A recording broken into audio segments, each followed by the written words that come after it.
Good morning, George. It's the last Tuesday of the year, and we want to wish everybody across the world that listens to the podcast a very prosperous 2025. Thanks for listening to us. Thanks for being our friends. It's been a phenomenal 2024. And today we start with a surprise guest, Dr. Delia Rogul, who's going to wish all of our listeners a very happy new year. Happy New Year, everybody. I'm wishing you a happy, healthy, prosperous New Year, and I hope everything you wish for comes true. Thank you. Nice podcast. Bye bye. Happy New Year to you too. This episode is sponsored by our friends over at Freed AI Medical Scribes. Let's hear what they have to say. What if you could take the computer out of the physician-patient relationship? With Freed, you can. Freed is the AI medical scribe that listens, transcribes, and crafts perfect soap notes for you seamlessly. This isn't just another productivity tool. Freed is a life-altering solution for physicians, helping you regain the joy of practicing medicine. Freed frees you from the burden of documentation, so you can focus on what really matters, your patients. With Freed, the computer is no longer a barrier. It's a quiet assistant that works in the background, capturing every word of your patient interactions, accurately and quickly. The result, you're fully present in each visit, building stronger connections and offering more attentive care. And when the day is done, your notes are too, leaving you with more time to focus on yourself, your family, and your life outside of medicine. Freed is the solution thousands of physicians swear by to reclaim their passion for medicine. So today we have some fabulous guests, all my partners from Russian Brown and Kaplan, the transformation of RBK Pediatrics. And our topic today is going to be 66 years of pediatric care. We want to tell the story of the evolution of Russian Brown and Kaplan into RBK Pediatrics and urgent care with the merger with Dr. Hafiz Raymond's practice into RBK Pediatrics. Unfortunately, the original practice of Dr. Barlizo is no longer with us, so we'll just think he's here with us. So take it away, Herb. Welcome, everybody. Dr. Kaplan, it's a pleasure to have you. You're the Thank most you. senior of the partners. And our listeners are really interested in knowing what was RBK when you were there. RBK started out actually 62 years ago. Reichman's house. He transformed his lowest level of the house and to the office. And then in about 67 or 68, he took on Bob Brown as an associate and then became a partner. And then in 69, they took in a third pediatrician. They took in a third associate in around 69 and then split. They had opened up a Brentwood office and they gave him the Brentwood office. And I joined in 71, still working out of the Reichman's house, basically, which limited us to a certain extent because on Sundays and office hours, we had to be quiet when the kids came in because it was right below their bedroom area. And then about 2 years later, we opened up the other office on Comac Road. Reichman was making regular trips to the city to buy the property from a woman who owned that piece of land. And that was about 73. And there we were until eventually Neil joined us.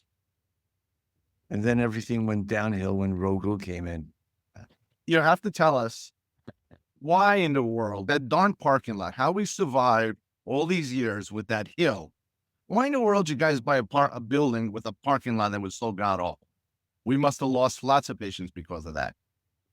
That was a disaster, but that was the only property that was really for sale that Reichman could go ahead and get at a reasonable price.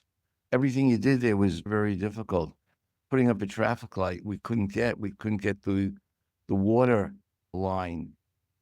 We had to fight until we contacted a legislator in Smithtown who turned us from the well water into town water. Each thing was a real hurdle to go ahead and do. But the parking lot was a parking lot. Dr. Kaplan, what was the biggest change that you saw at RBK? Through the years, Yes. insurance. How so? It was interesting. When I came into practice, nobody was really managing the outstanding balances. and there were a lot of outstanding balances. We had one patient who would come in, the mom would come in for her allergy shots. She knew Reisman would come in for her allergy shots. She'd pull up in her Bentley, park the car, and never paid bills. Never paid bills. I wound up taking over all the finances as far as collecting the money there, and started charging interest rates on those outstanding bills if they weren't going to pay. And eventually the insurance came in, and what can I say at this point? Everyone went to insurance. It was few people left that had the private pay. I guess they used to pay in chickens when they couldn't pay in cash. We got cakes, we got all other things. What do you think was the glue that has held RBK together through several generations of pediatricians and even more generations of children, right? It's a good question. I think it's good medicine. The physicians all practice good medicine, and the love of the children being there. I think really what it is. I'm still in contact with a couple of patients. One every year at time of his birthday, we send cards to each other. And this year I was in contact with one young lady who I didn't realize is 44 years old already. And so it's just that constant contact. Where I am in Florida right now, must have about a half a dozen families that were patients of ours. Their kids were patients of ours. So it's that ongoing community effect. And Reisman honestly was very involved in the community. And he brought in a lot of patients that way. I think it was like our availability. There was night hours, like when I started, 87, and everyone was there on a Sunday and weekends. So I think the patients appreciated that, and I think that helped. Yes. I guess it's all the availability on Sundays and Saturdays and having your physicians on call during the weekends that basically that outshined the lack of the parking lot that we had, because I'm sure we lost a lot of patients because of the dumb parking lot, but the good medical care is probably what made it okay, even with the parking lot. And Dr. Kaplan, looking back now that you're retired in Florida, what do you think your legacy was at RBK? Because it can't be George Rogel running the place. I have no idea. I really don't know. Just the social commitment. I was there. Yeah, people still Dr. Kaplan, people speak about Dr. Raymond. Dr. Raymond has his wall of fame in the Bayshore office to commemorate his office and his contribution to RBK Pediatrics. Came in, amazing. he was our intern when I started. It's amazing that a business has survived so many years and so many changes. That I wasn't around when you started, but I know when I started, the accounting was in pegboards, and people paid you mostly in checks or cash. None of these fancy computers and credit cards and all of these new things. And yet the business has evolved and survived. And it's amazing that you started seeing kids on Sunday so far back. That's not seen very often. It was and still is a 365-day practice. Correct. Yeah. Dr. Kind of Kaplan and Dr. Raymond's groups like cross cover each other. Neil told us about that. Excuse me, George? Is cross cover each other, Neil? I thought like before I started, like on the Jewish holidays, Dr. Raymond would see your patients that, needed to be seen, that type of thing. So that's how the smaller groups operated back then. What happened going back, the way Reisman took in Brown was that it was during a winter holiday that Reisman was signed out to one of the other covering pediatrician in Comac. And then he got a call. The other pediatrician did not want to see any more of his patients. So Reisman had to come back from his vacation, and that's when he took Brown in. Oh, okay. Just the coverage. Dr. Bellarmine, what was RBK when you started there? I joined in 1987, so it was around 15 years after Dr. Kaplan joined. And so it was a little difficult because the patients were used to a certain way with the three of them. And so it was a little hard for me to get a foothold at first. Just had to work hard. But basically, like I say, the practice was very available. They prided themselves on not charging as much for office visit as some of the other places, and that we didn't have an OB feeding us because we're stationed in the middle of Long Island. The hospitals are in the north and the south, and the OBs are usually near the hospitals. So we just the practice was built by word of mouth, and we would get newborns from our second babies and family and friends and things like that. And so, it was built up. And like we were talking before, Dr. Brown used to say that the practice is the goose that laid the golden egg. So the goose is what's important, the practice, not like one person, one other. The practice is there. Practice good medicine, you'll thrive. That's what I was told. And that we took Medicaid, which a lot of places did not. Like no doctor in Huntington took Medicaid, which is, I'm sure, a stark law violation. Like they all got together. And so we would have a lot of Medicaid patients, and that was certainly fine with me, that we took care of those patients that couldn't afford to pay the bills. That's how I was brought in and was very happy the way things were running. And what was the biggest change you saw as things evolved from the 80s to today? I think, like Dr. Kaplan said, is the insurance. And like I said, like now no one would say, what do you charge for a visit? It's meaningless. But then it was important what people charge for a visit. You know what, Dr. Kaplan, I'm thinking back, there were some people that had insurance where they would pay us and then get reimbursed, and people would actually get the reimbursement and not pay us. Like there was stuff like that going on. And that irritated me to no end, but that was how it was. And so in some ways things are much simpler. As complicated as insurance is, you don't have to worry about going after every nickel and dime from people. You just deal with the insurance companies. As difficult as that is, in some ways it's better. Well, and it seems like you think that access, taking care of everybody, being available and practicing good medicine is the glue that held you all together. Yes, I think so. And it's unfortunate now when we hire people, nobody wants to work Saturdays, but I never questioned it.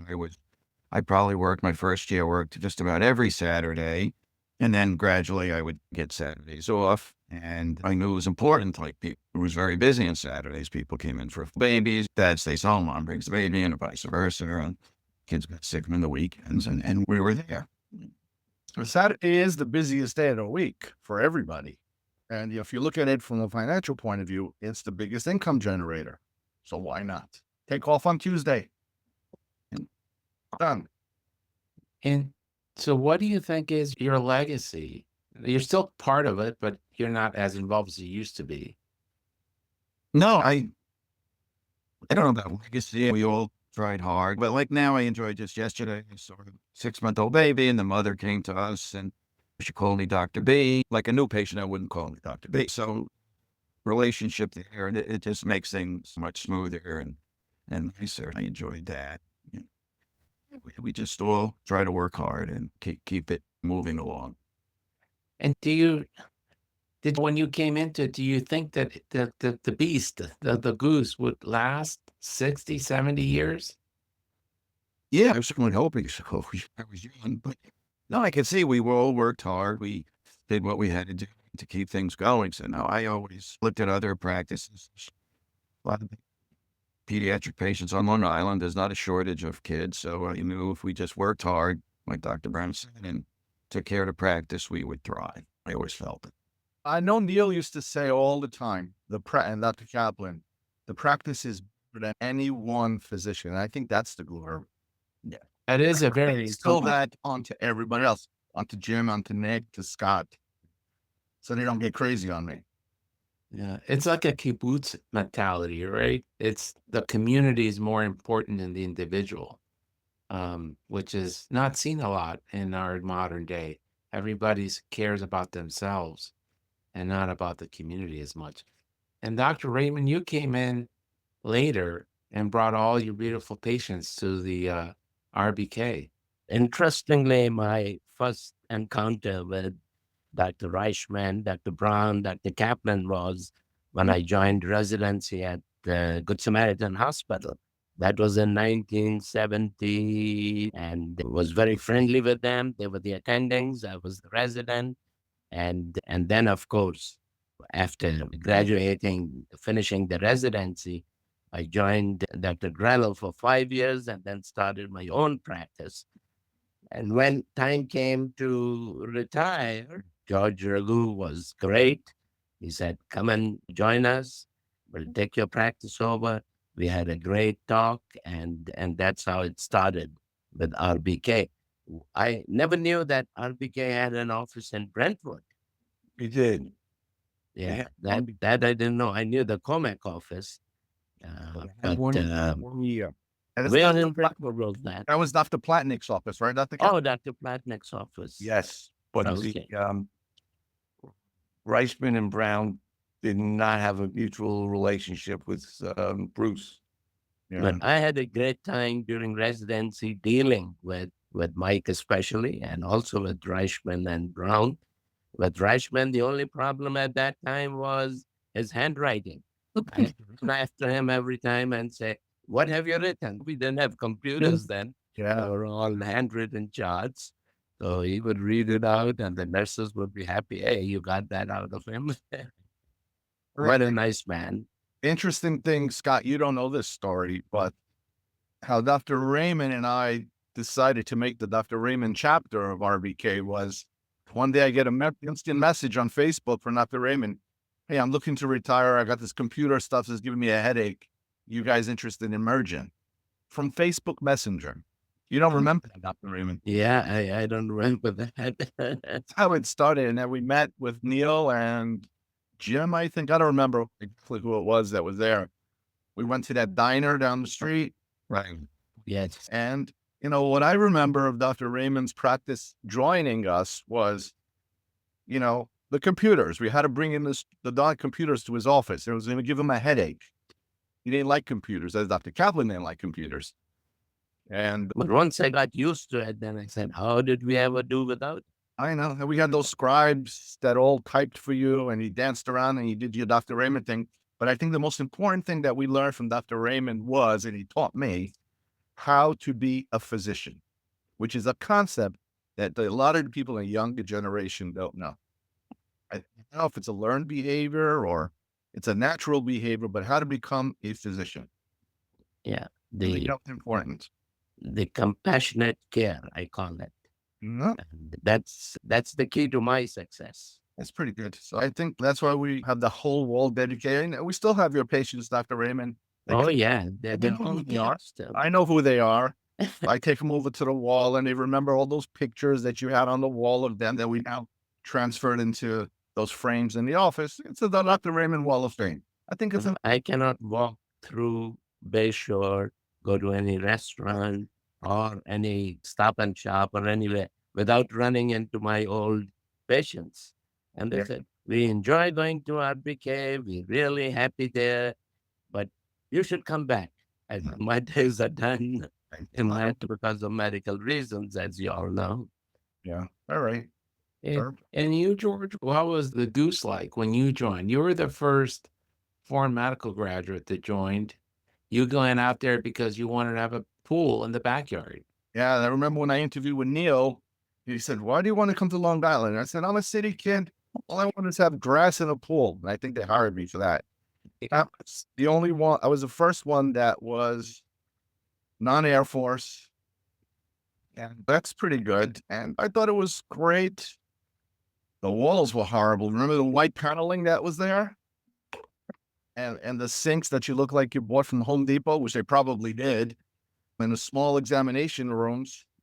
But I looked at the walls of charts and I looked at the patients and the staff. They were all over the place. Even though they had no computers, they had no nothing. I said, this place has potential. I had to choose. If you guys remember back in the day when I was coming over and my wife was coming over to Long Island, she used to work for that small shop in Huntington. What was it, Schrager and Gordon? Right. And go there, take that over, stay here with the group that's probably safer. I didn't have enough practice management knowledge at that point to do it. But we probably should have taken that practice over, Dr. Kaplan, when I told you back in 97. But anyway, it's okay. It worked out good. But when you got there, they had computers for billing, George? Zero possibility of that. They had 4 computers. I remember they had a floppy disk that they used to move around from the station to update their files. They had these things that were like ledgers that would handwrite their billing. And those cabinets now live in my garage for 20 years. And in the day before I started working, these guys, they called me up and said, "You're the young guy. Why don't you go find us a computer system to help?" What did I know? So let me interject. Bob Brown's wife, Yes, shut up.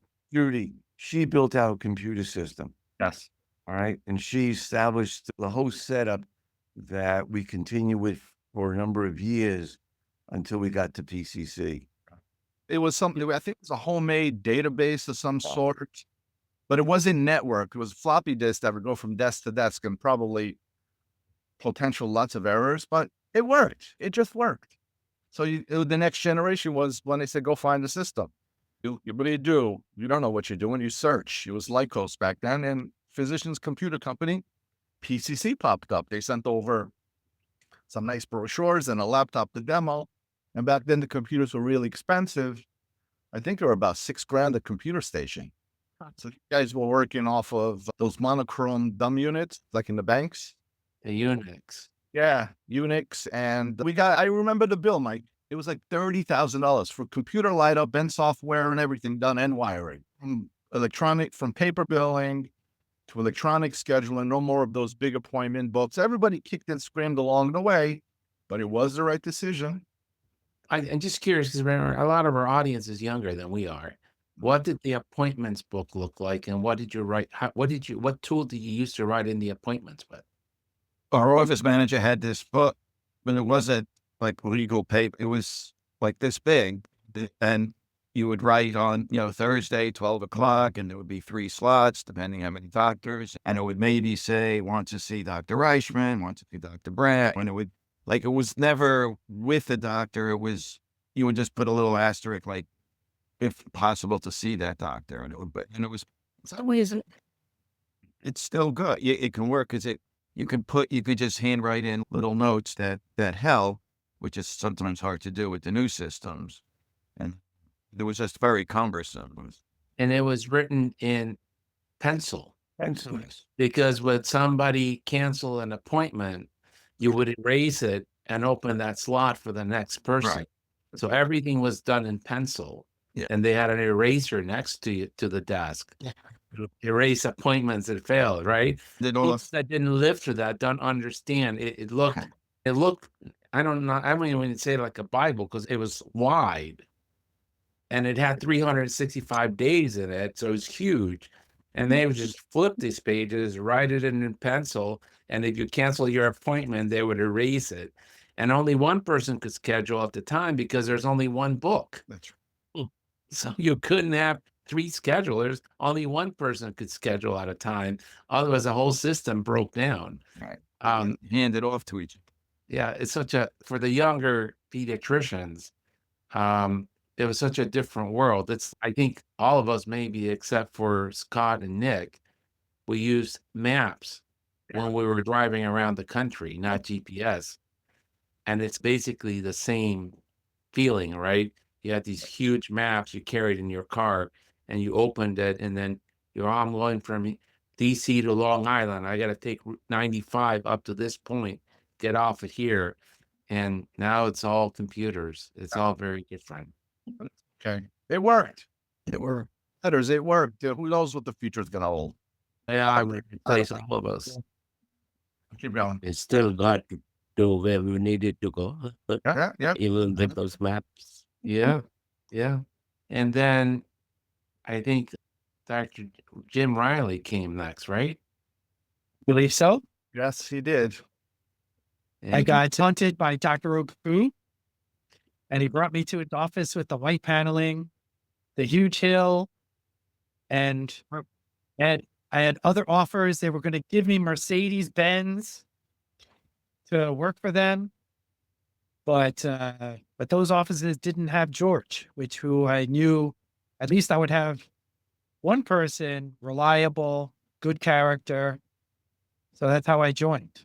Yeah. No. I told him, did you ever watch the movie The Firm with Tom Cruise? Yeah, that was not good. Did they really offer you a Mercedes at a practice in Manhattan? It was so it was like the upper part of Manhattan, kind of. So I was just like, this would be great. And their office is all brand new and all this kind of stuff. But I was lured. Yeah, but this is not we're around.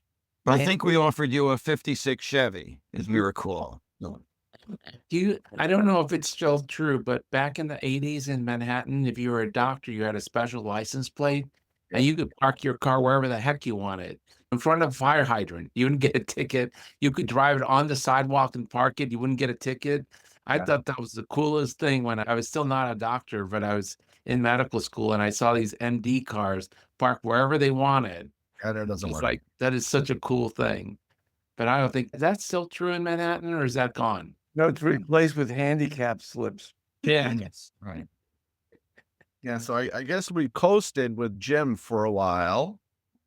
I want to know from Jim, what was the biggest difference that he's seen since he I guess the two things are when we opened Bayshore, and as medicine has changed, it used to be in the beginning that the patient would be like, I would call them a Kaplanophile, right? They would only want to see Dr. Kaplan. If I had a day off, they would, even if they were sick, they would wait till I came in the next day. Now, I think the insurance has changed it where patients see us interchangeable. And perhaps that's one of the reasons why all the kids are just so sick. They're much, much more sick nowadays than they were in my day, right? When I first started, if they had ear infection, that was like a lot of the visits. But now a lot of the visits for these adult type diseases, obesity and PCOS and all this kind of stuff, autism, it's terrible. And you saw the opening of the Bayshore office, right? That was open after you joined. Yep. And I think that was probably pretty big. And that was Dr. Barlizzo's practice that we took over that's no longer with us. Dr. Barlizzo passed away many years ago. I think what Jim is alluding to really is like the Northwell and Stony Brookification of everything, where you go to Northwell, it was Reichenrauer and Kaplan, it was Dr. Grello, it was Dr. Raymond. The practice had the name of the doctor. Now it's Northwell at Plainview, Stony Brook here. So that's what the people are used to now. Yeah, it certainly changed. Yeah. Now it's, I could see Dr. Riley at 2, or I can, while I'm driving past one of the 8 urgent cares, I could just see them at 12:30. I'll just stop there because Dr. Riley's a doc. The urgent care doctors are doctors. So what's the difference? You know what I mean? It used to be, like I would go on vacation and the nurses would joke. I would go on vacation and there would be no well babies because all babies would come to see me. And then when I came back, it was all of a sudden be baby, right? And it's not like that anymore. Yeah, but at least now they're coming to see one of the team doctors at RBK Pediatrics. Yeah. What better for me? Because the culture is the same. The ideas are the same. The ideology is the same. The workflows are the same. It was created from way back. The ideas are just put into a computer now. Mm-hmm. You know? And I hear every one of you who's been a partner there say the same thing. The quality of medicine comes first. And the availability to the patient and that shared work ethic is what keeps it all together. I agree. The shared work ethic. You have to understand, Reichman did one very smart thing. When he opened up his office, it was in the middle of a new community. And that established patients right away. And that's where the name became part of the community in Comac and just expanded. And then his involvement in the various organizations he was in. And that spread for all of us. Mm-hmm. Yeah. I don't know how you carry that forward, although I see some practices that are new that are doing the same thing. High quality, open 7 days a week. Really enjoy seeing the kids. But a lot of these younger physicians want shift work. Yes.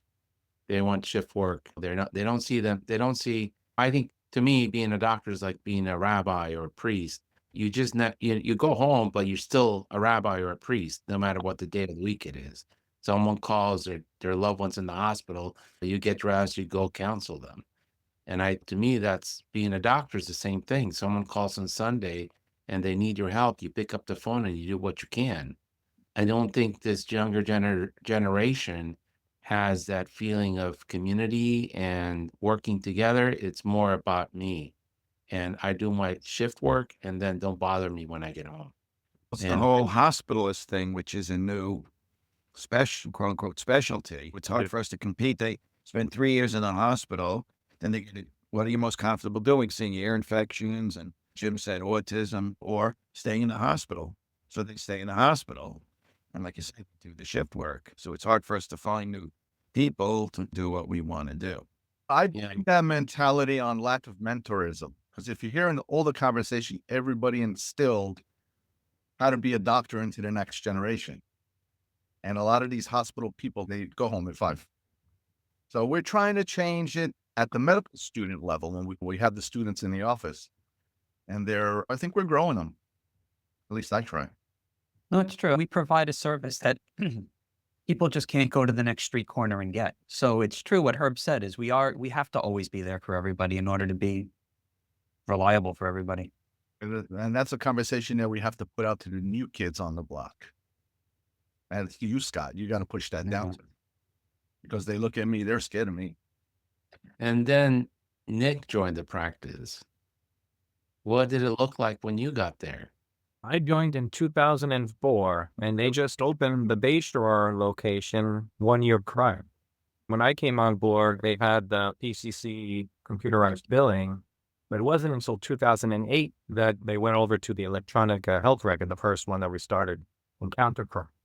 So I spent a few years on the paper charts, and I remember we had to look at who was working at each office location. And if I was scheduled to work in the other location, they would give me the charts from the patient that I would have to bring back there to the other location if they were to see me there, because now we had a satellite office. And then I would have to bring it back to the Colmac office so that he can live on the wall. Yeah. I remember that. You try to not do too much of that because it was a pain in the neck. So we used to force the people to pick an office. And that's this. Look. And it was an exception to the rule to switch locations because it was quite tedious.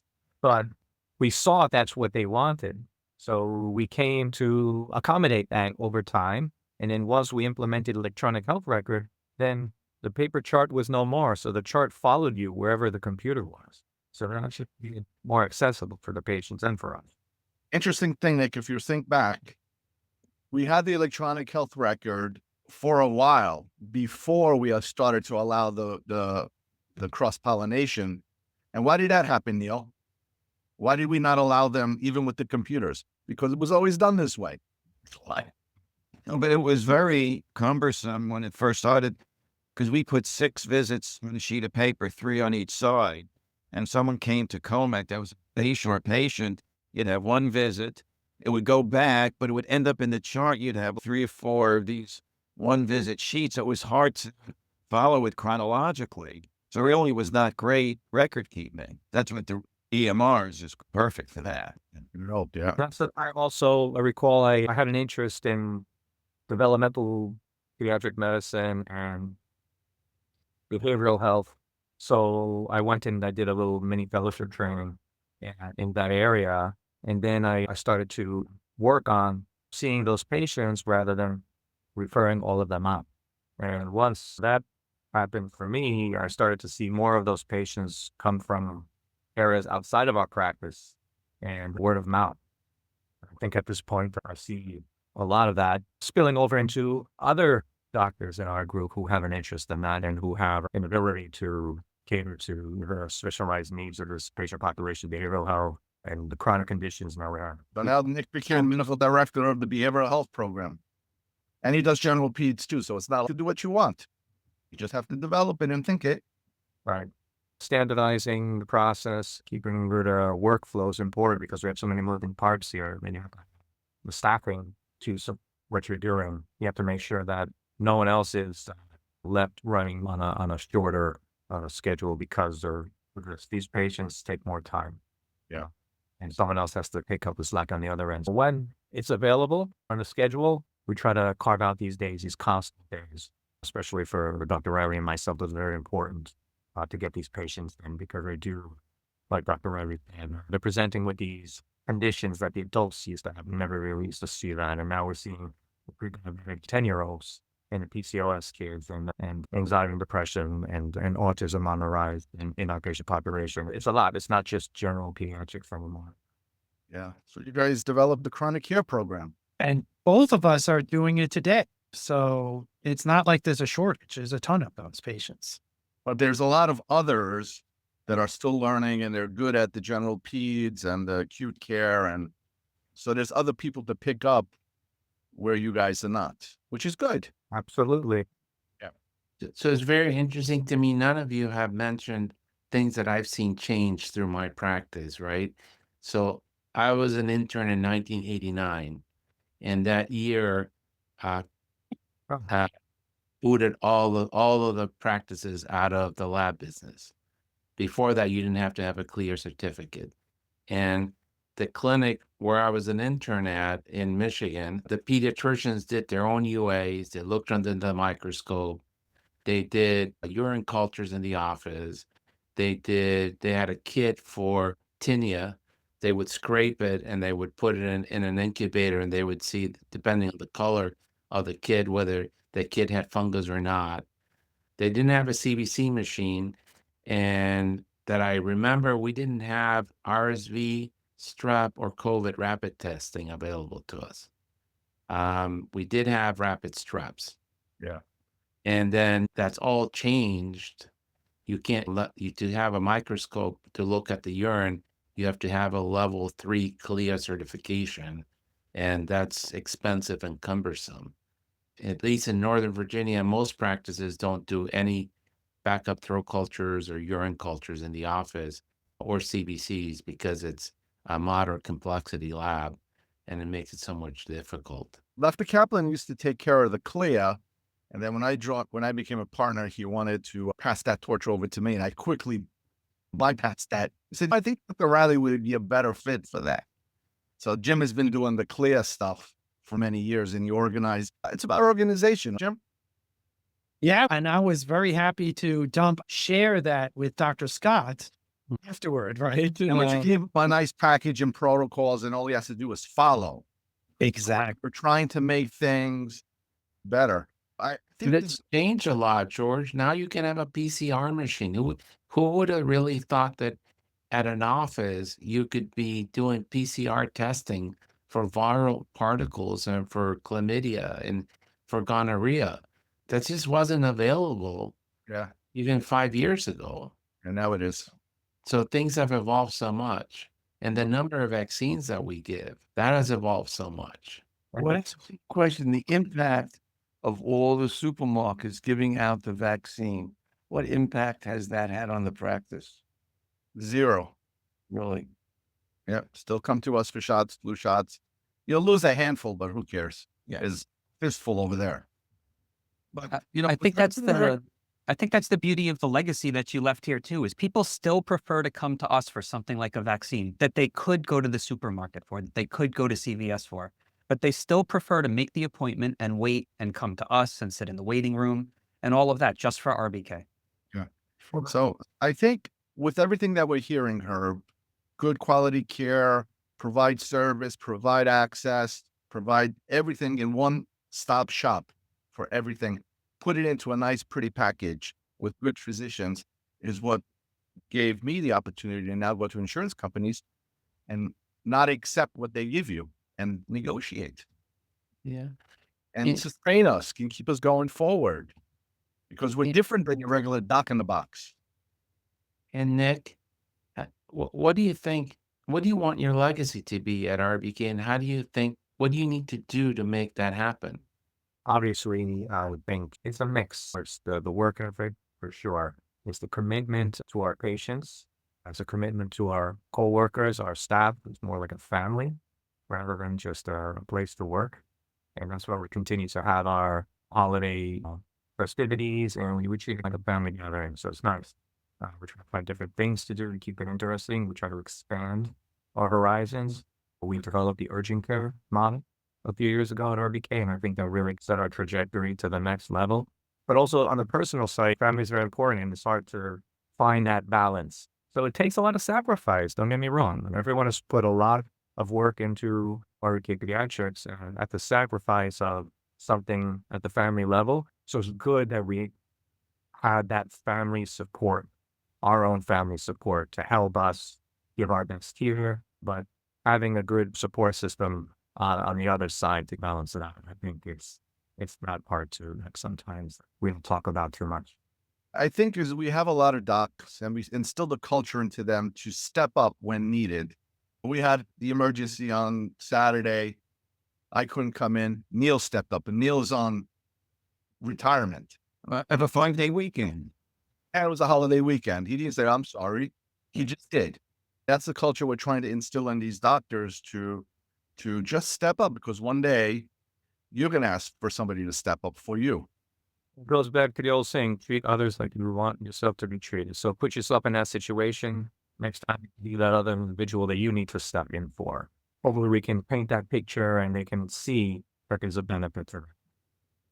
Now with all the EHRs and population health and value-based contracts, we're super computerized in everything. We have telemedicine. We're doing telemedicine yesterday I did the first time where one doctor did just telemedicine.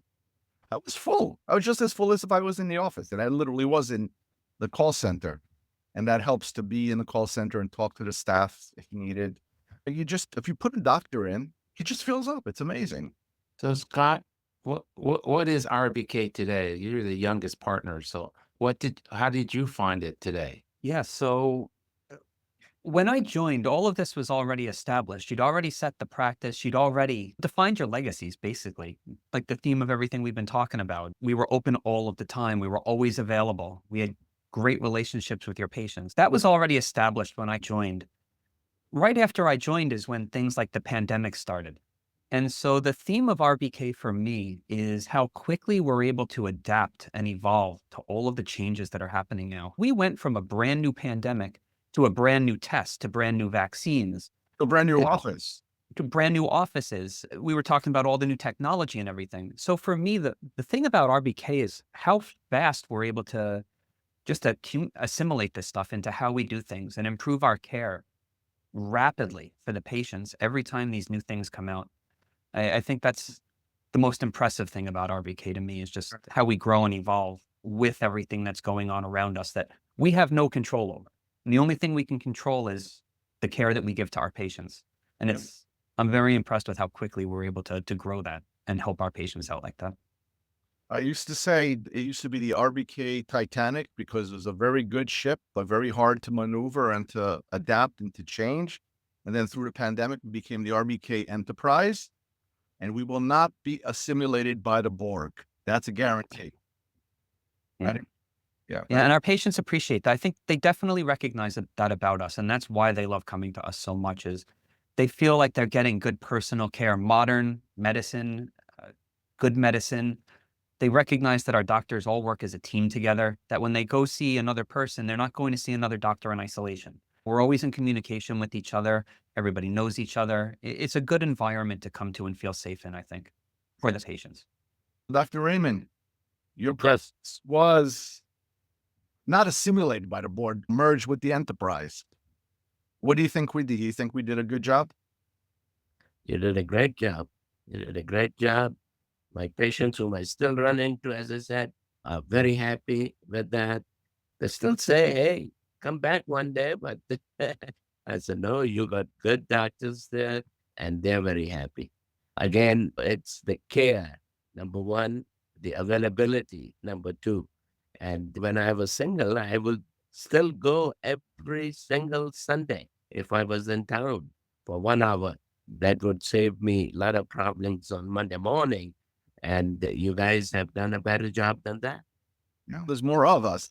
And then also the technology is important, but it's not the most important. And I think that's where the hospitals and the systems lose it. They think that they can throw technology and some entity in front of a computer and to be Dr. Raymond, to be Dr. Kaplan.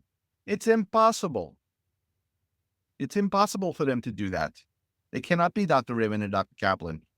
That comes first. The computer comes second. Do you agree with that, guys? Yeah, 100%. Yeah. I had done even circumcisions in the office, believe it or not. And a lot of us don't even do that in the hospital now because the OBs want all of that. But that's the kind of care we were able to give. Yeah. Active Simon. And then, did Scott go away?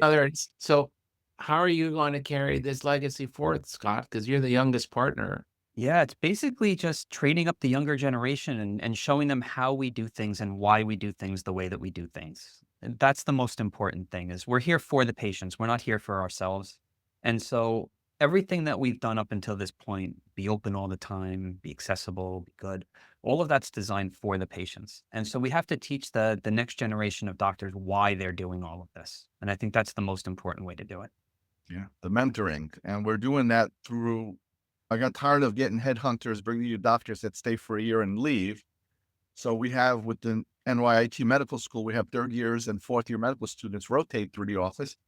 So we're growing them. I got one that went into peds. He just started. He's probably going to come back in a couple of years. And these are all Long Island kids. They want to stay on Long Island. My current student, she's from Manorville. Her whole family's here. She wants to do peds. I didn't convince her, but she loved working at the office. I asked her, do you think I work a lot? She says, not really. And I probably work a lot in some people's eyes. So I think we got to grow them through the school system. And if you make your own little farm, you plant your seed today, it'll grow tomorrow. Even with Dr. Nick, we got Dr. Barlizo's office because 2 years before Nick graduated, I said, hey, Dr. Barlizo, do you know anybody who's looking for a job? Because my little brother is going to be looking for a job one day. 2 years later, he calls, I want to push the practice to you guys. I heard your brother's still working. You got to plant the seed today for it to sprout tomorrow. Gentlemen, it's really been an honor and a pleasure to get to meet all of you in different ways. And it's really been a joy to see how RBK works throughout the last 2 years. I want to wish you all the best of health in 2025. And I hope that we can all get together in the real world one day. Yeah. Thank you for your time today. Thank and you. Happy New Year. Everybody. Happy New Year to everybody. Thank you for having us.